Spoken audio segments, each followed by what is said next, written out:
desse estudo.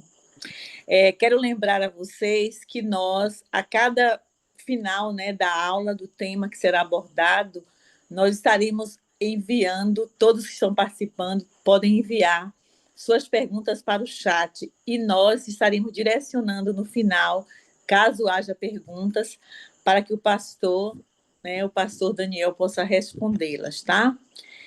Sejam bem-vindos. Pegue papel e caneta, se caso vocês precisem, para anotar.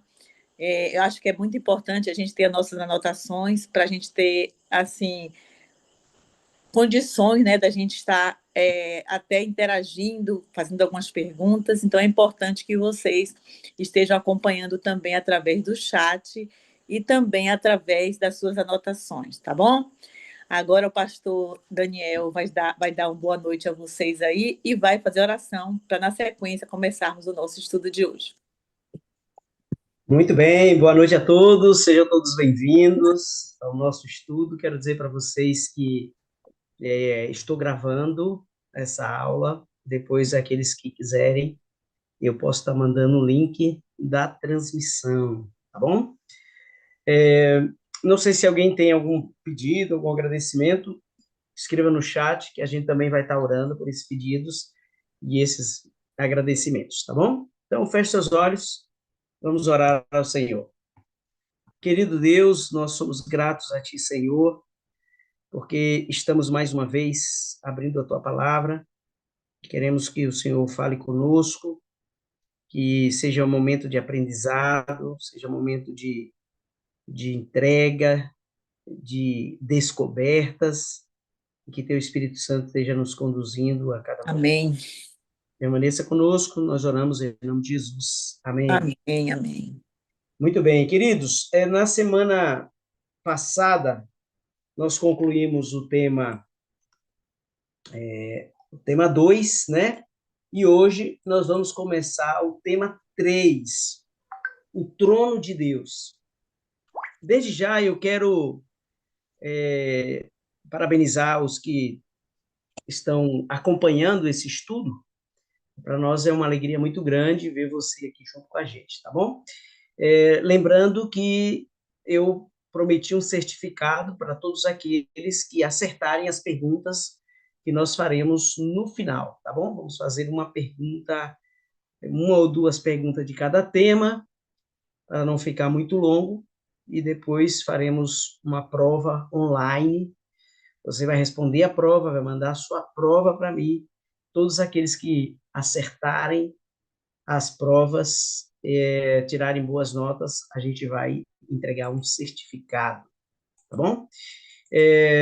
Outra coisa, irmãos, para lembrar vocês, convidem seus amigos, seus vizinhos, aquelas pessoas que têm curiosidade sobre o livro do Apocalipse, né? Onde nós estamos trabalhando com o livro do Apocalipse. E convide seus vizinhos, seus amigos, seus parentes, mande o link, faça a divulgação, propaganda, para a gente ter aqui o maior número possível de pessoas que queira e que possa participar deste momento, tá bom? Por que o tema, o trono de Deus, é importante no estudo do Apocalipse? Veja, João ele tinha tido já uma primeira visão, a visão das 7 igrejas, e ele, ao receber essa visão das 7 igrejas, ele ficou animado, mas, ao mesmo tempo, ele ficou precisando de respostas. E a melhor resposta que Deus poderia ter dado para ele foi essa visão do trono de Deus. E quando a gente olha para este tema, a gente vai entender por que foi importante para João, e de todas as visões que João teve, essa foi a mais importante. E por que foi importante? Porque quando a gente olha para trono, o que vem na nossa cabeça? O que vem? Trono representa o quê? Representa rei, representa reino, soberania, monarquia, governo, controle, poder.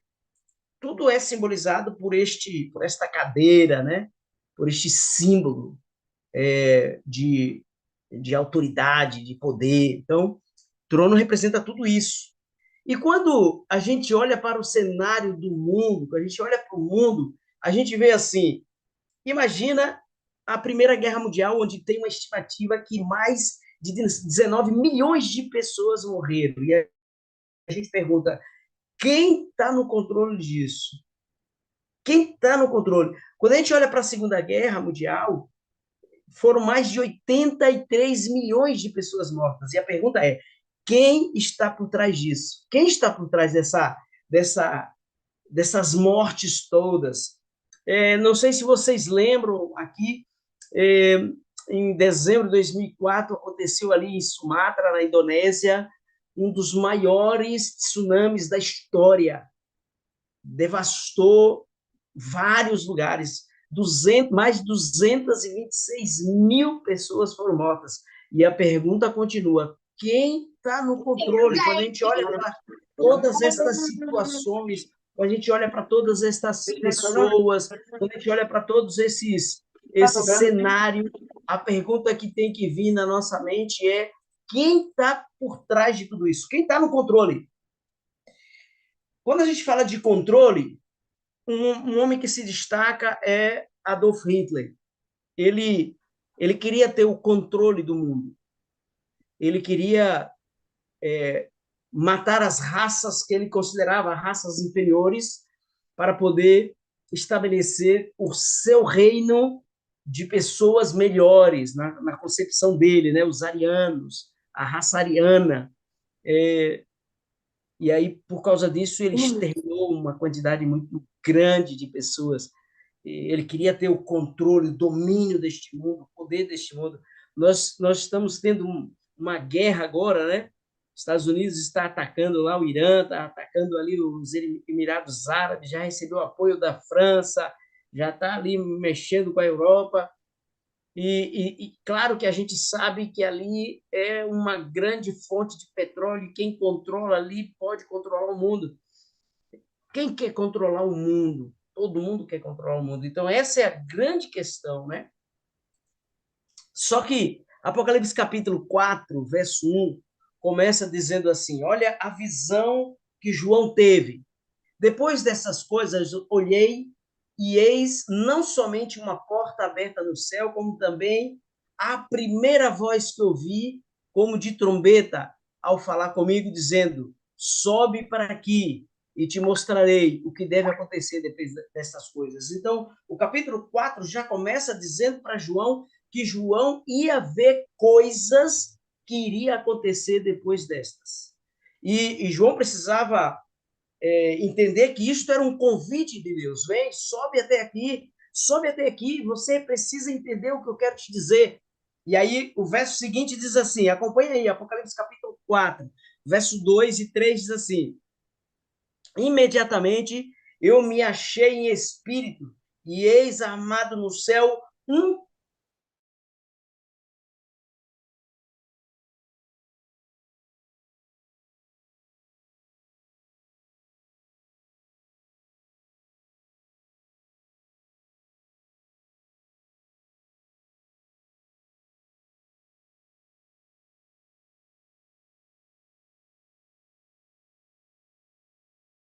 esmeralda. Veja, quando a gente olha para esse aspecto, a gente percebe já duas coisas que se destaca neste verso que João precisava entender. Primeira coisa que se destaca nesse verso é que João vê um trono. João vê um trono. Isso era a coisa mais importante. João vê um trono. Então, quando João vê um trono, ele vê que alguém estava no controle. Era isso que ele precisava saber. Alguém estava no controle. Este alguém estava sentado no trono. Com controle, soberania, poder. O aspecto era de pedras preciosas. Só que tinha um detalhe interessante. Ao redor do trono, um arco-íris. Um arco-íris. Por que este arco-íris? eu sei que você deve lembrar de uma história bem interessante, né? Quando você lembra do santuário, a gente vê que o santuário ele tinha algumas características, né? Ele tinha o lugar santo, ele tinha o lugar santíssimo, e ali no lugar santíssimo tinha uma luz que brilhava, e essa luz que brilhava era chamada de Shekinah. Ali estava a presença de Deus. Deus estava ali naquele lugar. E uma outra coisa que a gente percebe é como Isaías descreve este santuário que está no céu, já que Moisés, quando é convidado a fazer o santuário que estava na terra, ele é convidado a fazer um santuário semelhante ao santuário que está no céu. Agora, olha que Isaías capítulo 6, que Isaías também teve uma visão do trono de Deus. Percebe? Vocês vão ver aqui algumas coisas que são semelhantes à visão que João teve lá em Apocalipse. Olha o que Isaías diz. No ano da morte do rei Uzias, eu vi o Senhor assentado sobre um alto e sublime trono, e as abas de suas vestes enchiam o templo. Percebe que o trono está dentro do templo? Que coisa interessante. Assim como no santuário terrestre, o Shekinah representava a presença de Deus dentro do templo. E agora Isaías vê um Isaías vê um trono dentro do santuário. Olha que interessante, né? Além dele ver um trono dentro do santuário, ele também vê algo interessante. Ele vê serafins que estavam por cima dele. Cada um tinha 6 asas. Com 2 cobria o rosto, com 2 cobria os seus pés, com 2 voava. E clamava uns para os outros, dizendo: Santo, Santo é o Senhor dos exércitos. Toda a terra está cheia da sua glória. Aqui é uma visão extraordinária. Talvez João tivesse lembrado disso, ele deve ter lido isso, e agora Deus dá para ele a mesma visão, a visão do trono de Deus, a visão do trono soberano de Deus, do poder de Deus.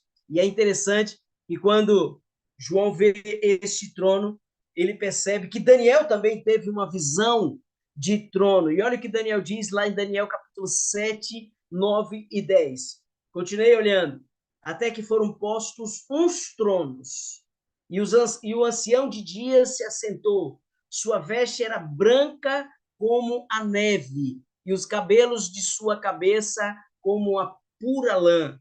O seu trono era chamas de fogo, suas rodas eram fogo ardente. Um rio de fogo manava e saía de diante dele. Milhares de milhares o serviam, e miríades de miríades estavam diante dele. Assentou-se o tribunal e se abriu os livros. Isaías tem uma visão do trono de Deus, Daniel tem uma visão do trono de Deus, e João tem uma visão do trono de Deus, e todas estas visões queria dizer apenas uma coisa: Deus está no controle da história desse mundo.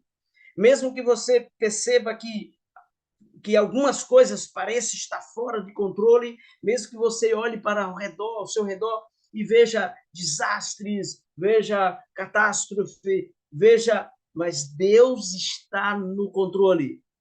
Deus está no controle como um Deus soberano que está sentado no seu trono e cuida de cada detalhe dessa história.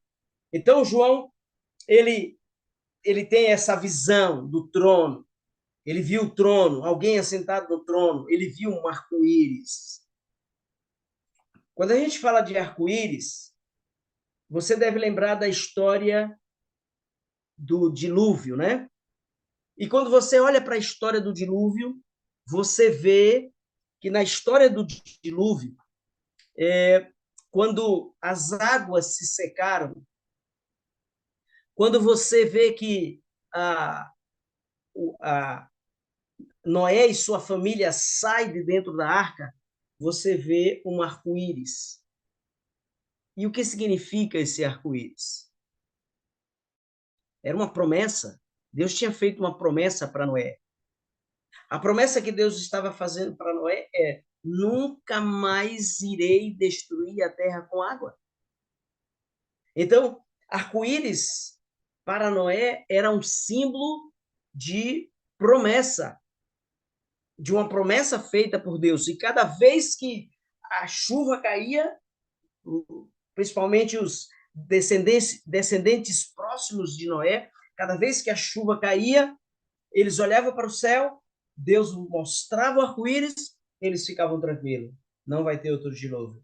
Cada chuva, não vai ter outro dilúvio. Cada chuva, arco-íris, não vai ter outro dilúvio. Isso dava para as pessoas uma confiança extraordinária em Deus.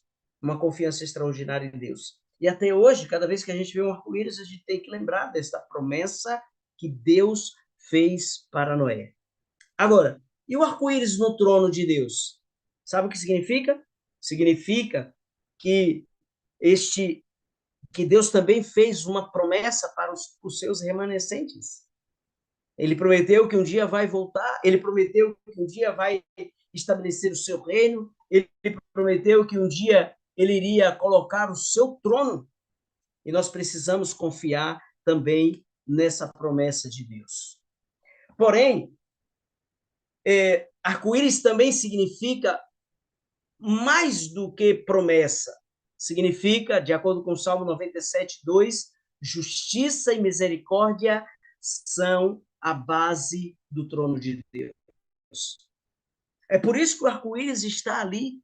Ele viu o trono, poder de Deus, mas ele também viu o arco-íris como símbolo de justiça e misericórdia. Porque Deus fez justiça e teve misericórdia no tempo de Noé, Deus também fará justiça e misericórdia nos nossos dias e no final da história desse mundo.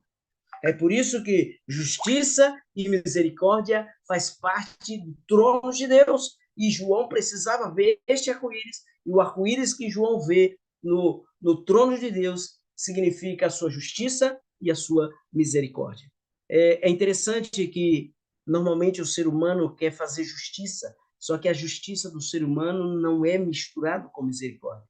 Mas a justiça de Deus é uma justiça misturada com misericórdia. Não esqueça disso, ok? Mas tem um detalhe interessante nessa história de trono. A história interessante nesse detalhe, o detalhe interessante na história do trono é que Satanás tentou tomar o trono de Deus, usurpar o trono de Deus, se colocar na posição de Deus, querer ser governante do universo. Ele diz isso. Eu colocarei o meu trono acima das estrelas do céu, serei semelhante ao Altíssimo. E aqui a gente percebe algo que Apocalipse quer dizer. E quando a gente olha para a profecia que está lá em Isaías 14:12-14, a gente vê algo muito interessante, né? Falando sobre a queda de Satanás. E o texto diz: como caíste do céu, ó estrela da manhã, filho da alva? Como foste lançado por terra, tu que debilitavas as nações? Tu dizia no teu coração: eu subirei ao céu, acima das estrelas de Deus, exaltarei o meu trono, e no monte da congregação me assentarei, nas extremidades do norte. Subirei acima das mais altas nuvens e serei semelhante ao Altíssimo. Percebe qual era a ideia de Satanás? Estabelecer o seu trono.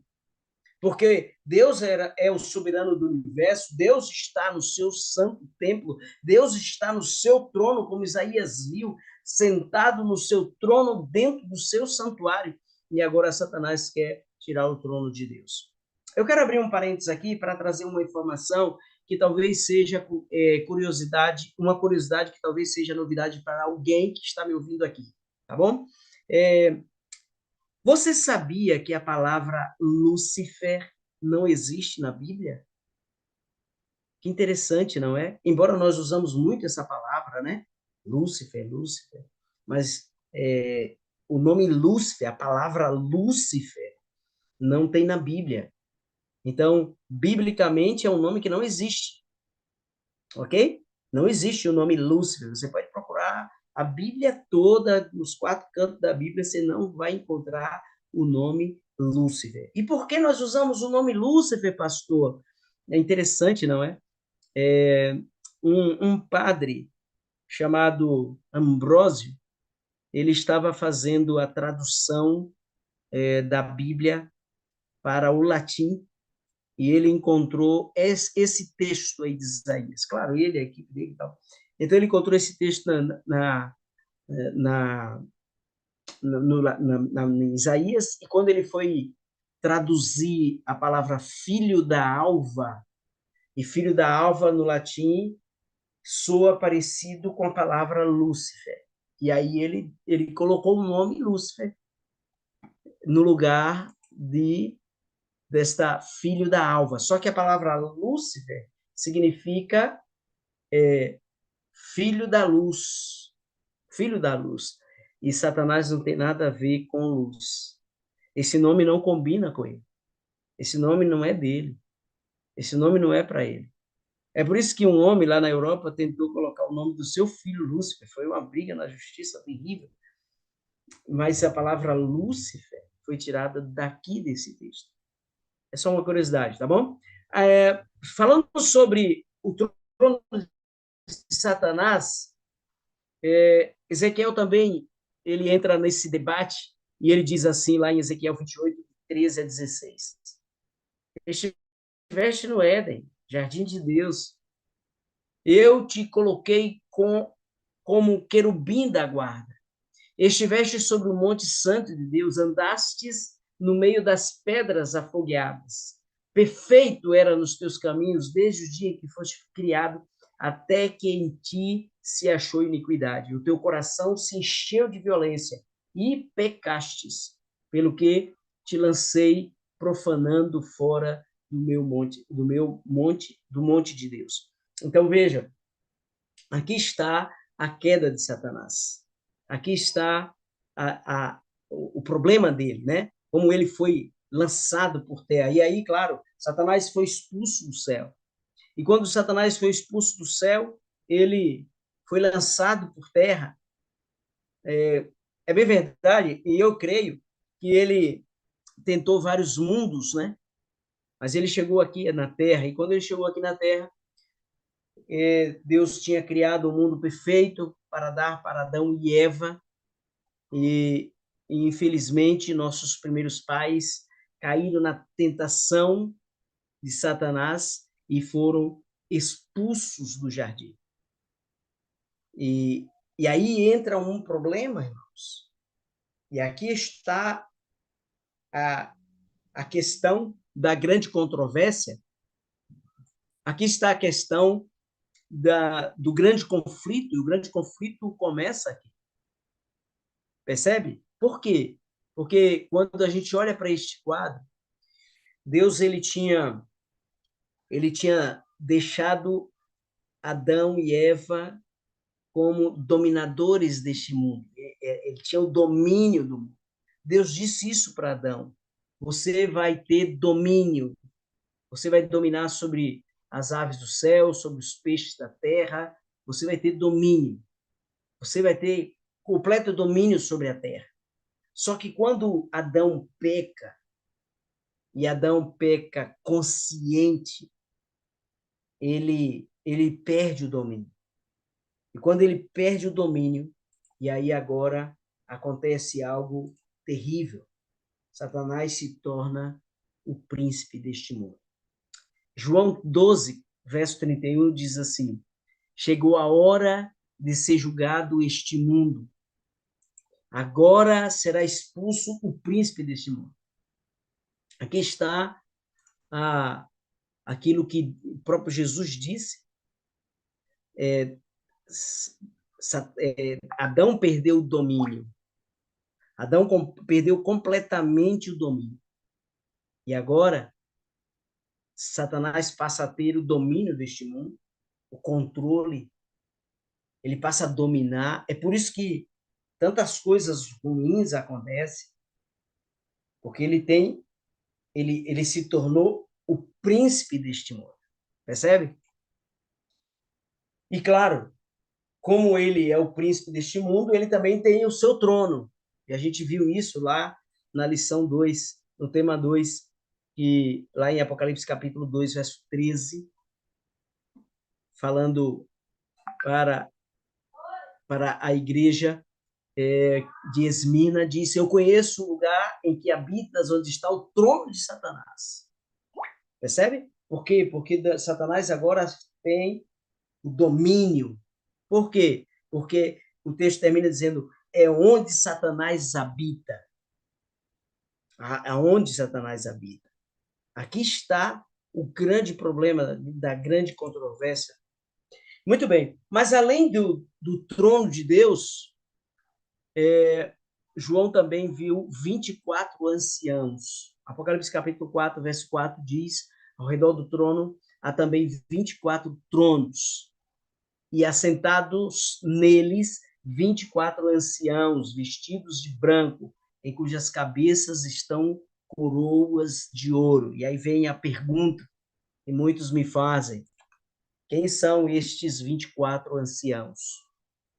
Características deles são mencionados 12 vezes no Apocalipse. Eles estão sentados no trono, eles estão vestidos de branco, eles têm coroa na cabeça e eles são assistentes sacerdotais de Cristo no santuário celestial. Percebe? Então, os 24 anciões têm essas características aí. A pergunta é: e quem são estes 24 anciãos? Por que tem essa descrição desses 24 anciãos? Vamos avançando. Olha só. Apocalipse 3, verso 21, diz assim: ao vencedor dar-lhe-ei a sentar-se comigo no meu trono, assim como também eu venci, me sentei com meu Pai no seu trono. Então, quem são os 24 anciãos? São aqueles que são vencedores, aqueles que venceram a morte, aqueles que estão no céu com Deus, aqueles que estão assentados no trono com Deus, aqueles que estão com as suas vestiduras brancas lavadas pelo sangue do Cordeiro. Mas quem são estes? Existe uma explicação bíblica para esta pergunta, ok? Você vai para Mateus capítulo 27, do verso 50 ao 53, lá encontramos o seguinte texto: e Jesus, clamando outra vez com grande voz, rendeu o espírito. E eis que o véu do templo se rasgou em dois, de alto a baixo, e tremeu a terra, e fenderam-se as pedras, e abriram-se os sepulcros, e muitos corpos de santos que dormiam foram ressuscitados. E saindo dos sepulcros, depois da ressurreição dele, entraram na cidade santa e apareceram a muitos. Existe uma ideia bíblica sustentada por muitos teólogos, tem muitos que sustentam essa teoria, essa prova de que os 24 anciãos são estes homens que ressuscitaram quando Jesus ressuscitou. Foram homens que aqui está dizendo que foram santos. Não diz o nome deles, não dizem quantos são, mas dizem que eles ressuscitaram. E se eles ressuscitaram, eles subiram para o céu com Jesus. Percebe? Então, acredita-se que os 24 anciãos são esses homens, esses santos, porque foram corpos, né, de santos que ressuscitaram e que estavam mortos e foram ressuscitados depois da ressurreição dele, depois da ressurreição de Jesus. Quando Jesus ressuscitou, eles ressuscitaram junto com Jesus e foi assunto ao céu. Existe um Salmo 15 que conta uma história interessante lá, né? Lá diz assim,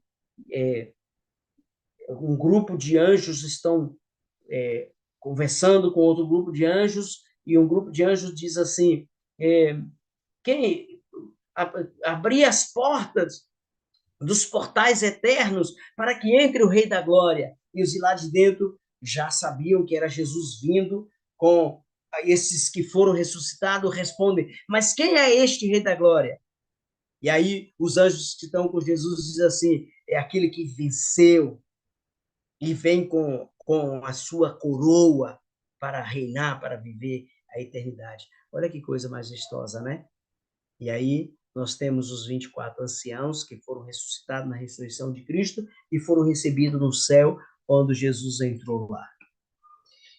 Quando a gente olha para Efésios, capítulo 4, verso 8, a gente vê que diz assim, por isto é que foi dito, quando ele subiu em triunfo às alturas, levou cativo muitos prisioneiros e deu os dons aos homens. Esses cativos que ele levou são esses 24 anciãos que estão lá no trono, reinando com Deus, porque essa é a promessa que nós temos. A promessa que nós temos é exatamente essa. Apocalipse 4, verso 5 diz, do trono saem relâmpagos, vozes e trovões, e diante do trono ardem 7 tochas de fogo, que são os 7 Espíritos de Deus. E nós vamos reinar com ele. A promessa é essa, os vencedores irão reinar com Cristo. E aqui temos também a presença do Espírito Santo. E quem são os 4 seres viventes? Olha que interessante, lá tem os 24 anciãos e mais os 4 seres viventes.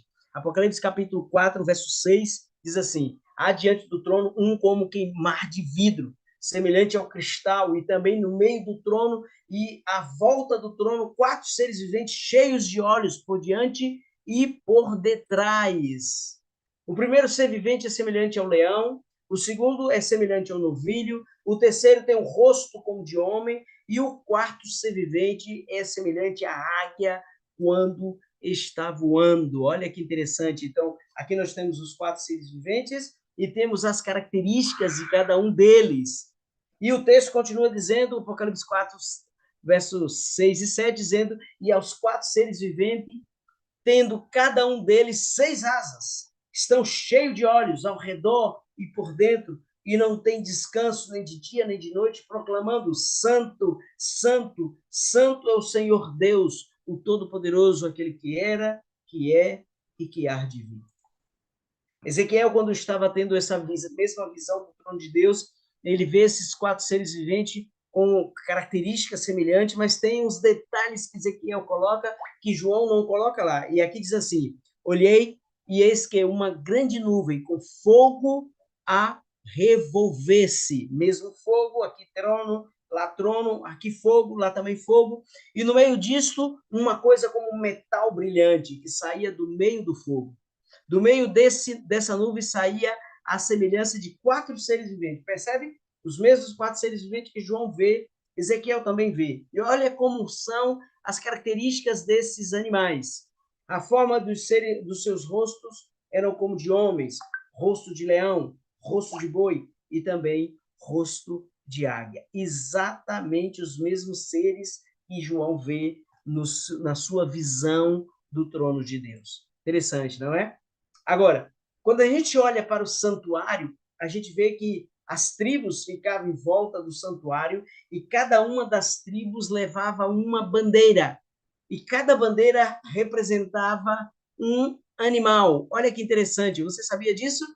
Por exemplo, Judá representava leão, Efraim representava o boi, Ruben representava homem, Dan representava águia. E, claro, os outros representavam outros animais, mas esses 4 são exatamente os 4 seres viventes que Ezequiel vê e que João vê na sua visão do trono de Deus. Só que quando a gente vai para os evangelhos, a gente percebe que Mateus, quando se fala de Jesus, refere-se a Jesus como rei, representado pelo leão, não é? Olha o que diz Mateus 24, 34, 25, 34.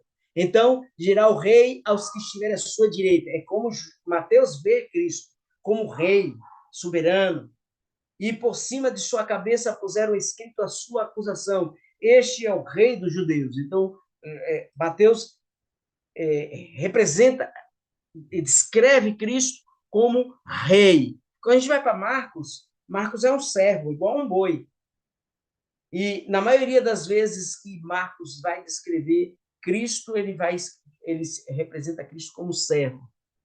Eles sentando-se, chamou os 12 e lhe disse: Se alguém quiser ser o primeiro, será o derradeiro de todos e o servo de todos. Qualquer que entre vós quiser ser o primeiro, será servo de todos. Então, a ênfase de Marcos é o Messias servo. Já Lucas vê Jesus como homem, filho do homem. Lucas 4 diz: durante os 40 dias foi tentado pelo diabo, e naquele dia não comeu coisa alguma, e terminando ele teve sede como um homem, sede como necessidade de homem. Porque o Filho do Homem não veio para destruir as almas dos homens, mas para salvá-la. Filho do homem, homem, é como Lucas descreve Cristo. E João como Deus, representado pela águia, né? No princípio era o verbo estava com Deus, e o verbo era Deus, ele estava no princípio com Deus, e o próprio Jesus diz: eu e o Pai somos um. As mesmas características das tribos, as mesmas características dos 4 seres viventes, as mesmas características do próprio Jesus Cristo. Eram seres, mas que tinham essas características como característica de Deus. Quando a gente olha para esta cena, a gente vê uma cena litúrgica do trono de Deus. E essa cena litúrgica é interessante. Quando esses seres viventes deram glória, Apocalipse capítulo 4, verso 9 e 11 diz: quando esses seres viventes deram glória, honra e ações de graça ao que se encontra sentado no trono, ao que vive pelos séculos dos séculos, 24 anciãos prostrados diante daquele que se encontra sentado no trono, adorarão o que vive pelos séculos dos séculos e depositarão as suas coroas diante do trono, proclamando: tu és digno, Senhor, e Deus nosso, de receber a glória, a honra e o poder, porque todas as coisas tu criaste, sim, por causa da tua vontade vieram existir e foram criadas. Sabe o que esse texto quer dizer? Que Deus quer finalmente restaurar o Éden perdido. Ele quer reorganizar esse planeta que foi destruído, que foi massacrado, que foi desorganizado pelo poder do mal. Ele quer refazer aquilo que ele tinha feito. Ele quer colocar de novo aqui o seu trono. E a cena é uma cena de adoração, uma cena de entrega, uma cena de compromisso com aquilo que creem. E João precisava desta visão. Porque a visão que João vê é Deus restaurando esta terra e transformando essa terra em nosso novo lar. Aqui está a melhor e mais forte promessa que Deus dá para João aqui no Apocalipse. E ele precisava disso, ele precisava de conforto, ele precisava de certeza daquilo que ele estava vendo, daquilo que ele estava escrevendo. De fato, Senhor, é isso o final? O final é esse mesmo? Sim, o final é exatamente esse. O final é: eu vou estabelecer o meu reino, eu vou colocar o meu trono, eu vou destruir a morte, eu vou destruir Satanás para sempre, eu vou restaurar a terra e eu vou finalmente trazer o meu povo para junto de mim. E viveremos a eternidade na paz e na tranquilidade que eu quero para o meu povo. Amém? Que coisa maravilhosa, que coisa fantástica. E aí a gente percebe que o propósito de Deus que o propósito desse estudo, que é mostrar Deus, há um Deus que governa acima de todas as forças humanas e conduz a história em direção a um final feliz. Esse é o Deus que nós cremos, e esse é o Deus que eu te convido a colocar a sua vida nas mãos dele. Esse é o Deus que eu te convido para você colocar a sua esperança nele. Esse é o Deus que eu convido você a colocar o seu futuro nas mãos dele. Por isso que nós precisamos fazer uma entrega completa a Ele. Ele estará presente nos momentos mais difíceis da nossa vida. E quando você entrega a vida a Deus, Ele conduz todas as coisas de maneira poderosa. É por isso que existe um convite ao trono. E o convite está em Hebreus capítulo 4, verso 16, que diz assim: acheguemo-nos, portanto, confiadamente junto ao trono da graça, a fim de recebermos misericórdia e acharmos graça para conosco em ocasião oportuna. Esse é o convite de Deus. Ele quer que você se achegue a Ele, que você achegue ao trono da graça, que você lance a sua alma aos seus pés, que abra o seu coração, que entregue a sua vida e deixe Deus conduzir. Você não quer aceitar esse convite especial de Deus? É essa a sua vontade? Se essa é a sua vontade, que Deus te abençoe, que Deus te conduza e que você não esqueça de colocar a sua vida nas mãos de Deus. Quero só ressaltar uma coisa aqui. Mas você pode perguntar assim, essa pergunta sempre me fazem. Pastor, mas se Deus está no controle das coisas, por que que coisas ruins acontecem? Coisas ruins acontecem, irmãos, porque pessoas tomam decisões erradas. Na maioria das vezes, as coisas ruins que acontecem são decisões tomadas erradas. Eu estava na casa de um tio meu essa semana e ele ligou a televisão no jornal e na hora estava passando a reportagem. Vocês que assistem telejornal provavelmente viu essa notícia de uma jovem que participou de um estupro coletivo. 4 adolescentes, 4 jovens, né? Não eram adolescentes, eram jovens, entraram no apartamento que ela estava tendo relação com uma pessoa e aí violentaram ela e ela clamou, pelo amor de Deus, parem, e eles não paravam e abusaram dela, todos eles abusaram dela e foi terrível. E na hora, meu tio falou assim: por que que o anjo da guarda não protegeu essa menina? A gente não conhece a história, né? A gente não sabe lá, mas a reportagem dizia que essa menina, ela já tinha tido relação sexual com o seu namorado. E ela aceitou o convite do namorado para ir para o apartamento para terem relação sexual. Então, foi uma decisão dela. Ela que decidiu. Ela que decidiu. Então, às vezes, as coisas acontecem por decisões erradas nossas. É claro que, algumas vezes, Deus faz algo milagroso no momento. Mas quando uma pessoa consente, quando a pessoa permite, quando a pessoa vai, aí, aí fica mais complicada a situação, não é? Fica mais complicada a situação. Queridos, Deus está no controle da tua história. Deus está no controle da história desse mundo. Mas Deus não pode decidir pelos homens. Deus não Amém. pode decidir por você. A decisão é toda sua. É você que no final decide. Amém? Amém, amém. Maravilhoso estudo esse, pastor. Era bom ficar Amém. Louvado aqui a seja noite Deus. toda. Amém. Glória a Deus. Temos alguma pergunta, irmã Lígia? Temos sim. Eu até terminei Célia, mais cedo, exatamente para dar espaço para as pronto. perguntas. Célia, você está me ouvindo, Célia? Eu tô Célia, sim, tô pronto. sim. Eu vou fazer a primeira pergunta, depois na sequência você faz as subsequentes, tá? Tá. Pastor, a primeira pergunta aqui é uma pergunta bastante intrigante, né? Porque, assim, você falou desses 24 anciãos que estão ao redor do trono, né? Eles são santos, como você colocou, e essa ideia, quer dizer, isso está na minha imaginação, né? Essa ideia dele estar arrodeado ali no trono de Deus, isso implica que são dotados de autoridade, porque Sim, está ao redor de Deus.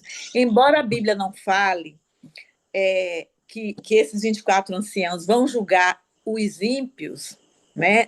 Pelo menos a gente não vê assim explicitamente essa afirmação, mas eu imagino que a Bíblia fala que os santos vão julgar os ímpios.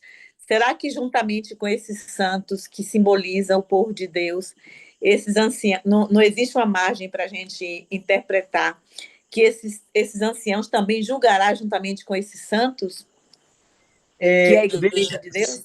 vou responder lendo. A gente vai entrar nesse estudo mais para frente, mas eu vou responder essa pergunta. Abra sua Bíblia aí no livro de Apocalipse, capítulo 20, verso 4, diz assim, ó: Vi também tronos, e nestes assentaram-se aqueles aos quais foram dados a autoridade de julgar. Vi Sim. ainda. Então, aqui o texto está dizendo que, de fato, Deus vai dar permissão para os salvos julgarem. Aqui está Hum, dizendo que ele viu tronos, né? Capítulo 4, vi hum, tronos, e nesse assentaram-se aqueles os quais foram dados autoridade para julgar. Deus deu autoridade para esses salvos julgarem, hum. ok? Existe essa autoridade de Deus.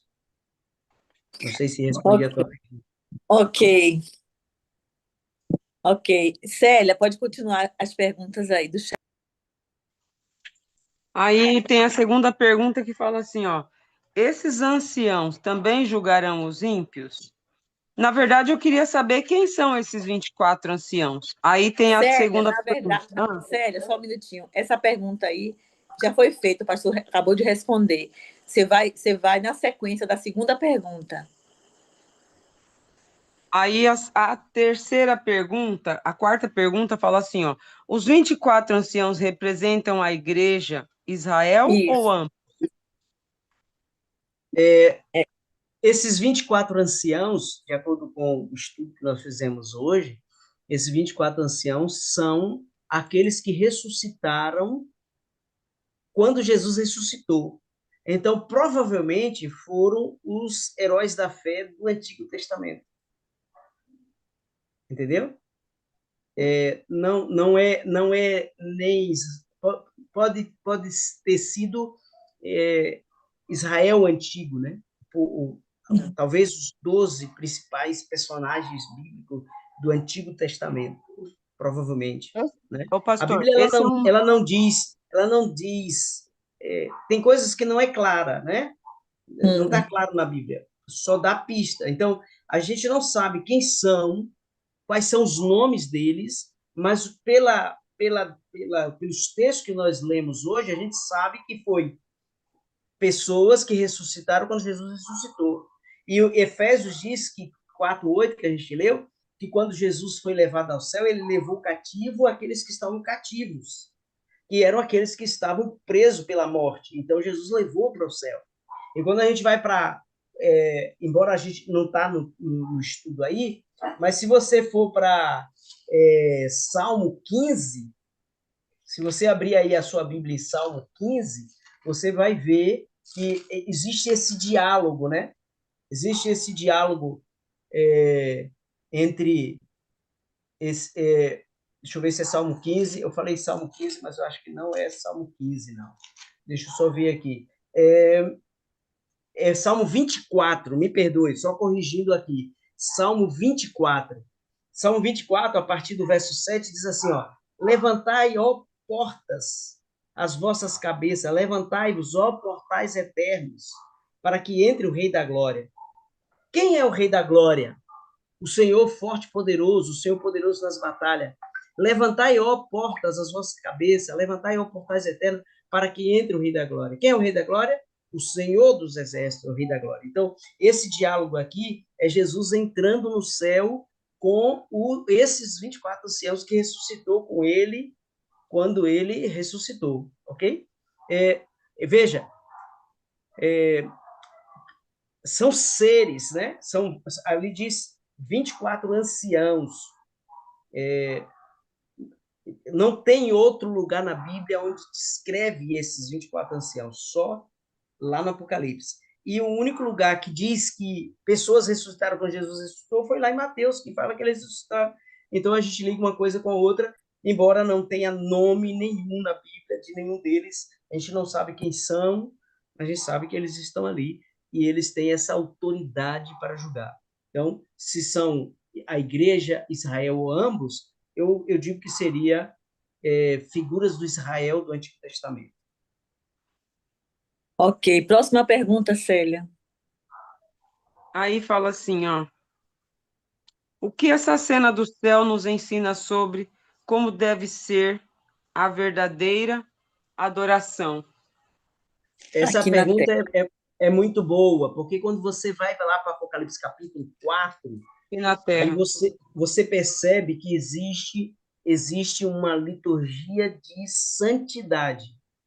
Então, o que essa cena nos ensina sobre a verdadeira adoração é santidade, respeito, temor. Veja que os quatro seres viventes, eles tampam o rosto. E cobre os O pés. texto diz que eles têm 6 asas, duas cobrem o rosto, duas cobrem os pés e duas voam. Esse gesto de cobrir o rosto é reverência, temor, respeito, ok? E, claro, tem um alto grau de santidade. Então, quando a gente vai adorar a Deus, a gente tem que ter esses mesmos ingredientes, né? Esses mesmos ingredientes que tem aqui, respeito, santidade, temor, reverência. Hoje em dia, muitos não estão levando isso a sério, né? Estão É. brincando muito com as coisas sagradas de Deus.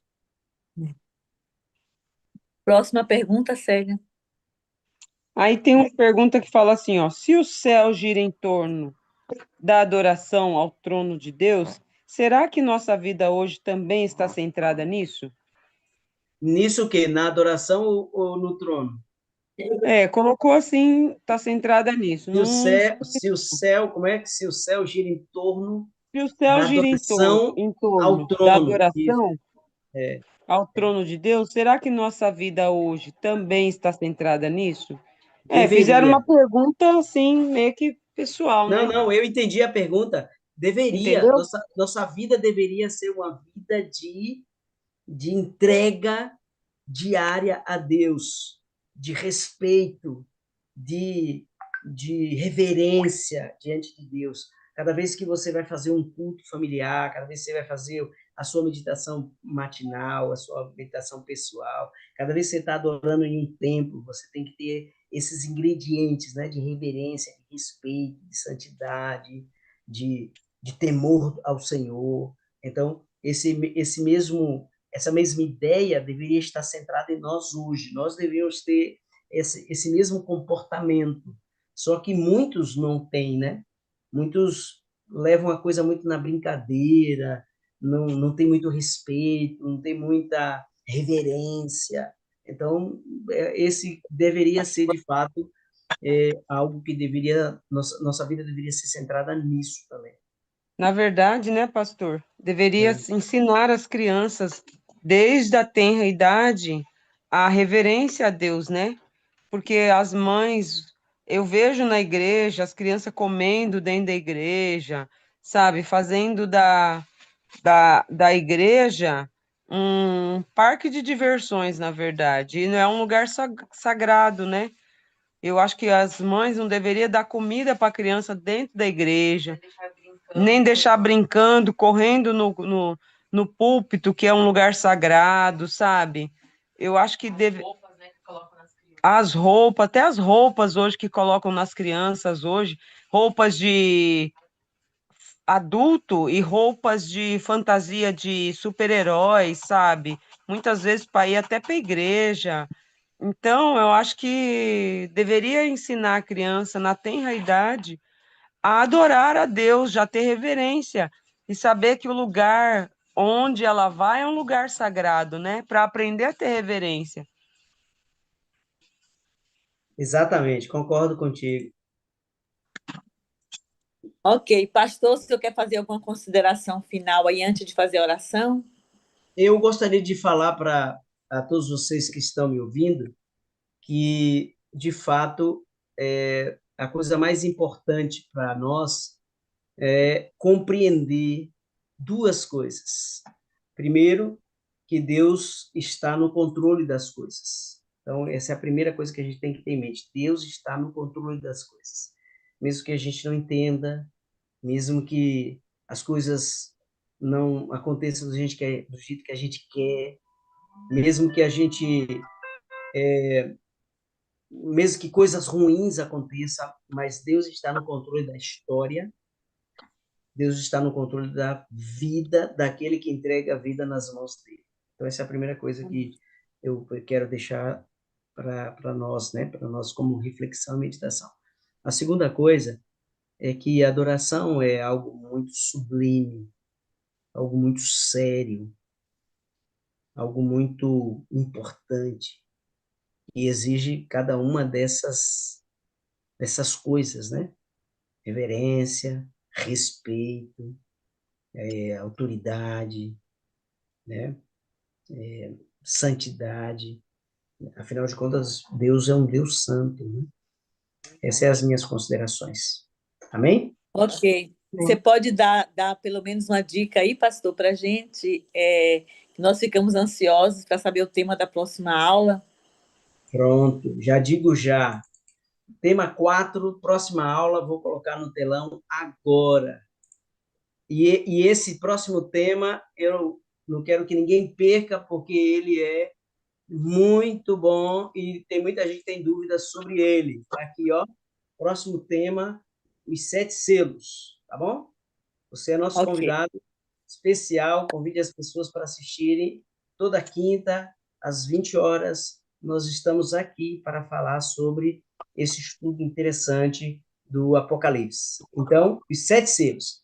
Quero só Ok, lembrar pastor. também para vocês que eu vou mandar, já mandei para a Lígia o estudo de hoje, e também vou mandar o link para vocês assistirem, quem perdeu, ou mandar para alguém essa aula, esse estudo para alguém, tá bom? Ficou gravado.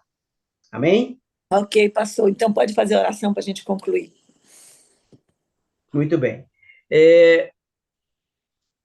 Tem uma irmã que fez uma pergunta aqui, não sei se vocês querem que eu responda, apesar de que já é 9 horas, ou deixa para a próxima. A gente pode começar a próxima aula com essa pergunta aqui que ela fez, tá bom? Pode Tá ser ou bom, não? então. A Pode pergunta ser. se o pastor falou sobre a adoração do uso do véu, a igreja que usa o véu é certo? Então, vou responder na próxima aula, no próximo estudo, quinta-feira que vem, eu vou responder. Grave essa pergunta aí, viu, Lígia? E Tá, vou você guardar. mande essa pergunta de novo, mande essa pergunta no meu chat aqui, no meu zap, aqui no privado, para que eu possa responder essa pergunta na próxima semana. Ok, Amém? pastor. Deus Ok. abençoe a todos. Pode orar. Vamos orar. Graça te damos, Senhor Deus, pelo estudo dessa semana, desta noite, que cada um dos que aqui estão ouvindo, participando, tenha entendido o propósito desta mensagem e o propósito dessa visão que Deus deu a João. Permaneça conosco, nos dê uma boa noite, nos dê um bom sono. Nós oramos em nome de Jesus. Amém. Amém. Deus abençoe a todos e até Tchau, a tchau. próxima Até a semana. próxima quinta, se Deus Tchau, quiser. Tchau, tchau. tchau, gente. Boa noite a todos.